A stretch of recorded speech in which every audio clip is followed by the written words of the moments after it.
Well, some profiles just feel like absolute gold dust, and when they become available, it's no surprise that there are many, many clubs sniffing after him. And one of those players and one of those profiles is Angelo Stiller, holding midfielder for Stuttgart, having a fantastic couple of years. As Stuttgart have had a really good couple of years getting into the Champions League this year, which I think has only enhanced his reputation and brought him to a wider audience. And what I'm usually going to do with these videos as a format and as a template is I'll speak about the club that I think they're most likely to join at the end. As you see, I did it for the Brian and Burmo video. But I don't really have that for Angelo Stiller because I think he just works at so many clubs, and I feel like when you've heard of some of the clubs that have been after him, you think of the likes of Bayern Munich, Real Madrid, Liverpool. That just kind of shows you that there's a good chance he walks into pretty much every team. And I think he does, because I think he's that good. And he's so unique, and it's such a big profile to have. And we're going to go over now what makes him so special. And now Stiller's left-footed. He plays on the left side of those two central midfielders for Stuttgart, with a little bit of licence to move forward and get in between the lines. He's not the pivot as such, but he will operate deeper alongside Karazor. And he's more technically gifted and will control and dictate the tempo of games a lot more than Karazor will. And he just has all the qualities to make this role successful. In receiving the ball, he plays it at a slow tempo. He takes his touches, he scans the pitch, his head movement. He knows what's around him. He knows the state of play. He just knows what the pitch is looking like, and that is a high level of vision that only certain players can possess. And there's been a lot of comparisons with Toni Kroos, and I can see why. Obviously, the fact he's German is massive. But he favours this left-hand side, and he will drop in between centre-back and left-back to receive the ball in these positions here. Let's say sometimes when Stuttgart attack, the winger comes inside and it allows the full-back to attack. And he's real comfortable in taking the balls in these positions. With the ability to look up, he's in a position as well where he's probably not going to get pressed because the winger's going to track the full-back. The 8's not going to want to come too far across. The two front men are on the centre-back, so you're most likely dealing with the 10 coming across in this position.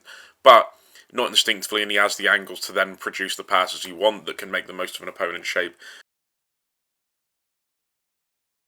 Also a really good pass and mover as well. Let's just say he can drag the ball upfield here, wait for the winger to commit himself, and then he's got the free pass to the full-back. He'll then make the movement into the space that the winger has left, receives the ball back to him, and then all of a sudden there's runners either side of him. He's got the 11, he's got the 9, he's got the 3, and he's got that quality to slip those passes in between full-back, centre-back, in between two centre-backs, or maybe even switch it to the other side if that's where the space becomes available. His decision-making as well is really key to these situations. So let's just say, if that full-back is making that run in there, he'll wait for the perfect moment to play that pass. But let's say if the full-back does the really good job of tracking him, he's also aware of that. And so will hold on to the ball to allow then the full-back or the wide player to move back out wide, and then that's where he slips the pass through. Maintains the attack and then obviously gets himself into a good position to receive the ball if that's what the option is. Can even make a half space run depending on, again, just what space he has available to him at the time.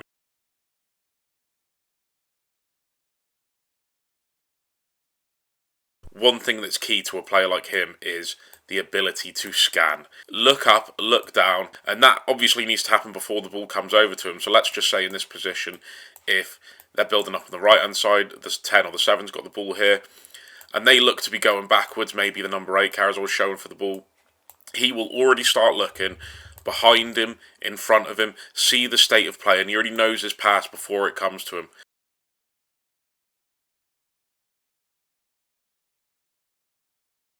Another quality that he has in his locker, it's the difficult pass. Sometimes you see teams that don't disrupt an opponent's deeper defensive block enough because they'll use the easy pass. They won't force the issues down the side. And the more passes you take to get to your desired target, the more chance you're given for the opposition to move over and cover that space. So let's just say in this position here, if I move the number 4 up, a lot of players of a lower quality would use that pass to the 4 to then get down to the 3. Given the time for the defensive unit to come across, and all of a sudden the players out wide don't have any real space at all, and the attack breaks down, they have to go backwards. He doesn't have that quality, and with that scanning of situations, he has the ability to look up, scan his surroundings, see who's in position, so that by the time he receives the ball, he's already got it in his mind to play it out to the fullback. Meaning it's harder for an opposition team to have to react, to move their entire shape across, and then all of a sudden Stuttgart have got the opportunity at a really good chance on that left-hand side because he's forced it out there.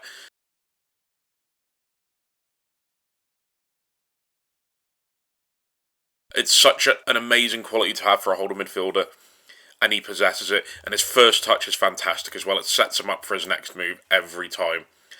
The only thing you could say, and this is being maybe a bit too critical, because as I said, I think he's a fantastic player, but not so much of a first-time passer. So let's just say if the ball is received to him here, he maybe won't look for that quick one between the lines to discombobulate an opponent by putting the ball between their defensive and midfield lines. And maybe that's just something he needs to learn. Still doesn't take away from when he does take the touch and then plays the pass, it's usually the right decision. So I'm maybe arguing about nothing here.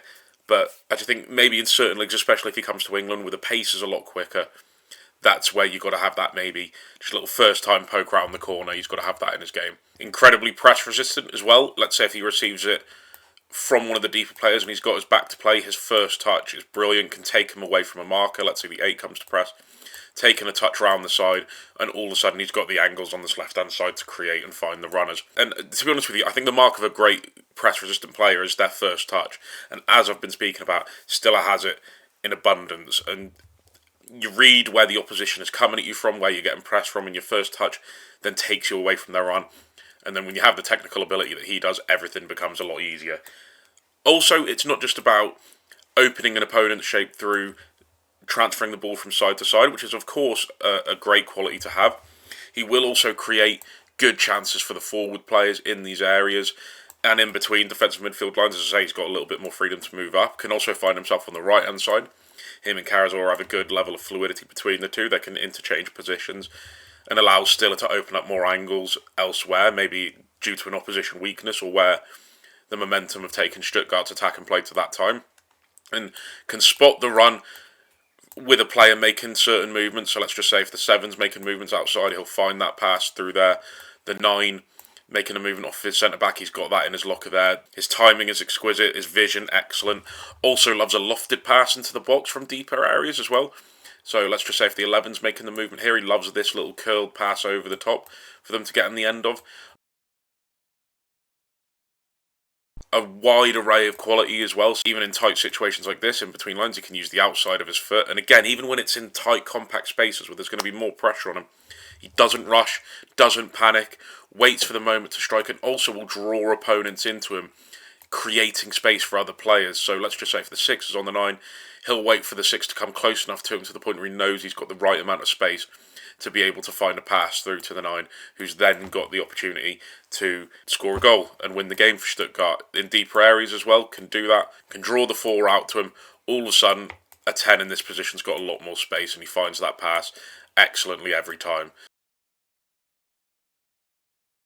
And it's not just his on-the-ball quality that's exceptional as well. Defensively, I'll go over it because I think he's unbelievably underrated in that as well. So Stiller isn't the sitter. He won't be the defensive pivot. He's good defensively, but you wouldn't want him as a pure 6. He'll press along with the midfielders. He'll get to the double pivots or a single pivot in behind, maybe allowing the 10 to press onto the centre-back.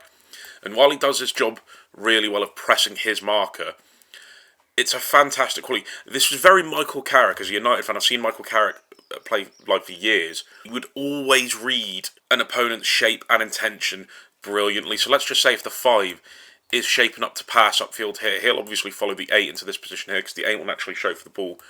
But let's say the 10 or the 7 comes free of their marker here and moves into this space. He's got such great awareness, he all of a sudden just spots that and drops off into this position here, still maintaining a good level of distance between himself and his marker, but just shifting across to prevent that pass in, forcing the opponent to go back. His intelligence is top-notch from a defensive and pressing point of view.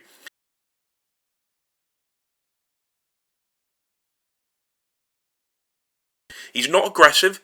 He won't thunder in with challenges and physically win his duels that way, but he prevents things, and sometimes it's not something that can show up on a stat screen.